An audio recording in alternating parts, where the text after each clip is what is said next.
Salut, c'est Jean-Marc. Ok, imagine cette scène. T'enfiles tes baskets, t'as ton short préféré, t'es motivé, et bam, il fait 32 degrés, l'air est épais, t'as même pas commencé que t'as déjà envie d'une douche. Et là, tu te dis, est-ce que ça vaut vraiment le coup de courir sous cette chaleur? Spoiler. Oui, mais pas n'importe comment, juste avant, tu peux télécharger notre guide gratuit sur les 10 erreurs fatales en course à pied avec le lien dans la description. Allez, c'est parti. Parce que quand il fait chaud, ton corps entre en mode survie. Il redirige le sang vers ta peau pour te rafraîchir, ton cœur s'emballe, tu transpires comme un fou et tu galères. Même un footing tranquille devient un calvaire. Et c'est pas dans ta tête, c'est physiologique.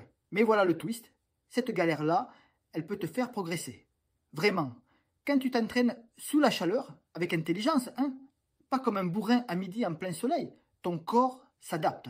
Il augmente son volume plasmatique, il fabrique plus de globules rouges, un peu comme s'il avait reçu une piqûre d'EPO, sauf que là, c'est 100% naturel. Et ça veut dire quoi pour toi? Une meilleure oxygénation, une meilleure récupération. Et un jour, quand les températures redescendront, tu voleras littéralement sur la route. Mais attention, faut le faire bien. Tu peux pas débarquer sous 35 degrés et balancer une séance VMA comme si de rien n'était.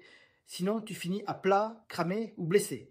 Déjà, commence par bouger tes séances tôt le matin ou tard le soir. Et si tu veux vraiment bosser ton acclimatation, fais quelques footings lents pendant les heures chaudes, 10, 20, 30 minutes, pas plus au début.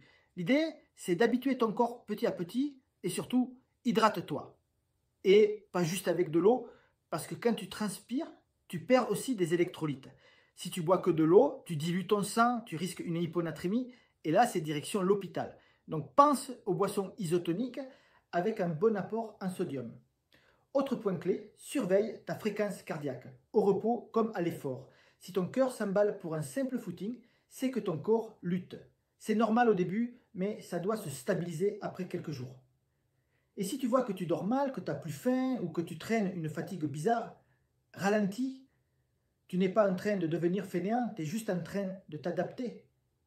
Le corps, il déteste les changements brusques, mais il s'adapte, toujours. Il faut juste lui laisser le temps. Ah, et dernier truc, mange normalement, même s'il fait chaud, même si tu n'as pas faim. Parce que l'effort, même en été, ça pompe de l'énergie. Et si tu ne t'alimentes pas correctement, tu ne récupères pas. Et si tu ne récupères pas, ben tu stagnes ou tu te blesses, tu connais la suite. Bref, l'été, ce n'est pas une période où il faut tout arrêter.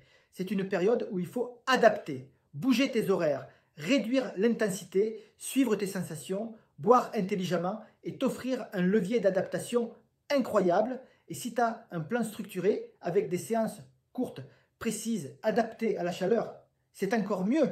C'est justement ce qu'on propose avec la méthode complète pour courir plus vite, des séances efficaces qui te laissent le temps de vivre et de transpirer utile. Un plan qui t'explique quoi faire, quand le faire et pourquoi ça marche. Et surtout, comment progresser, même quand le thermomètre s'affole. Tu as le lien dans la description. Donc ouais, tu peux râler contre la chaleur. Ou tu peux en faire un allié. À toi de voir. Bon run et à très vite.